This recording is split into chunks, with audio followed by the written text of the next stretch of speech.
अब बात करेंगे पितामह भीष्म और शक्तिमान जैसे कैरेक्टर से अपनी अलग पहचान बना चुके अभिनेता मुकेश खन्ना की, जिन्होंने देश के बड़े बड़े नेताओं के जीवन से लेकर राजनीतिक सफर के बारे में बताने के लिए एक शो लॉन्च करने का ऐलान किया है। अभिनेता मुकेश खन्ना के इस शो का नाम ईश्वर की अनुभूति रखा गया है। वहीं पीएम मोदी, अमित शाह, राहुल गांधी, उद्धव ठाकरे और राज ठाकरे जैसे बड़े नेताओं को आने का निमंत्रण देंगे।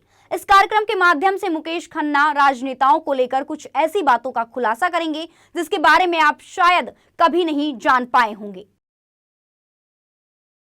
रशिया, उधर से कतार, उधर से ईरान, इराक, लेबनान, हमास, इन सब लोगों के लिए अगर हम बोले कि इन लोगों को ईश्वर की अनुभूति नहीं होती तो मैं नहीं, क्योंकि वो भी हमारी तरह से हार्ड मास के पुतले हैं जिसके अंदर आत्मा है।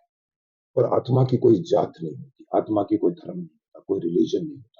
वो हमारे अंदर आके बैठ जाता है और हम उसका जन्म हम मेरे शरीर में होना था, इनकी आत्मा का इनके शरीर में। आप सभी लोगों के अंदर एक आत्मा है जो भुगत रही है इस टाइम को, और उसका हिसाब किताब ऊपर से होता है कि आप नेक्स्ट बर्थ में कहाँ जाएंगे। ये हम मानते हैं, बाहर वाले नहीं मानते। इसका मतलब ये नहीं है कि हम गलत हैं वो तो राइट है, या हम राइट है वो गलत है। हमें पता है कि हम राइट है। और मैं तो यहां तक कहूंगा कि अगर उन लोगों को विरोध करने वाले भी बैठे हुए हैं, तो मैं कहूंगा कि वो इसलिए नहीं कि वो हमसे, मैं ये कहूंगा कि वो अज्ञानी है।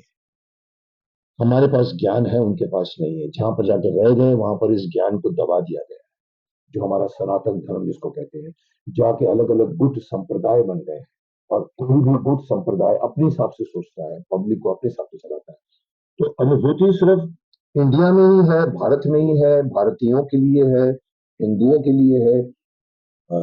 मैं थोड़ी दृष्टता कहूंगा कि ये अनुभूति इवन मुस्लिम्स के लिए भी होनी चाहिए, होगी, क्रिश्चियंस के लिए भी होनी चाहिए, होगी, सिख के लिए होगी, ज्यूज के लिए होगी, बौद्ध के लिए होगी, जैन के लिए होगी। बहुत इंटरेस्टिंग एक प्रश्न है जिसका जवाब अभी तक कोई प्रॉपरली दे नहीं पाया है।